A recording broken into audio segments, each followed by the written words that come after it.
ঢাকায় গত কয়েকদিনে তাপমাত্রা নেমেছিল 11 ডিগ্রি সেলসিয়াসে, আর তাতেই ধরাশায়ী হয়ে পড়েছিল মানুষ। দেশের অন্যান্য স্থানে তাপমাত্রা ছিল আরও কম, শীতার্ত মানুষ পড়েছিল দুর্ভোগের মধ্যে।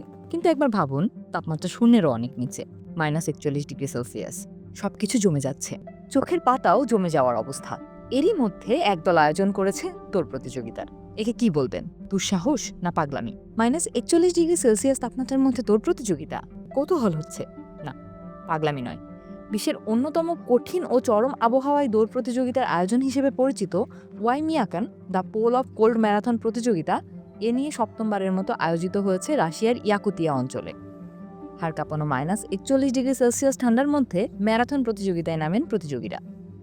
বিশ্বের অন্যতম শীতলতম জনপদ হিসেবে পরিচিত ওয়াইমিয়াকান এলাকায় আয়োজিত এই প্রতিযোগিতায় মোট 96 জন প্রতিযোগী নাম লিখিয়েছিলেন। রাশিয়া ছাড়াও জাপান ও বেলারুশ থেকে আসা অ্যাথলেটরা এই দুর্গম লড়াইয়ে অংশ নেন।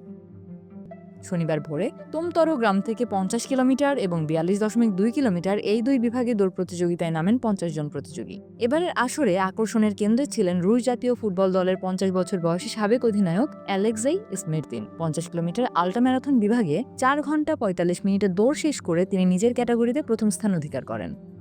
তোমতরো থেকে ওয়াইমিয়াকান পর্যন্ত বিস্তৃত 50 কিলোমিটার আল্ট্রা ম্যারাথন বিভাগে মূল বিজয়ী ইয়াকুতিয়ার স্থানীয় বাসিন্দা 42 বছর বয়সী আলেকজান্ডার মোয়েদো। তিনি মাত্র 3 ঘন্টা 28 মিনিটে দৌড় শেষ করেন। অন্যদিকে পূর্ণ ম্যারাথন বিভাগে নতুন রেকর্ড গড়েছেন লিওনিদ জাইকভ। প্রথমবারের মতো এমন চরম ঠান্ডায় ম্যারাথনে অংশ নিয়ে তিনি মাত্র 2 ঘন্টা 58 মিনিটে নির্ধারিত দূরত্ব পার করেন। রাশিয়ার 44টি বিভিন্ন অঞ্চল এবং বিদেশ থেকে আসা অ্যাথলেটদের অংশগ্রহণে এই আয়োজনে আবারও প্রমাণ হলো, প্রতিকূল প্রাকৃতিক পরিবেশও মানুষের ইচ্ছাশক্তির কাছে হার মানতে বাধ্য। ইচ্ছাশক্তিটাই আসল ব্যাপার।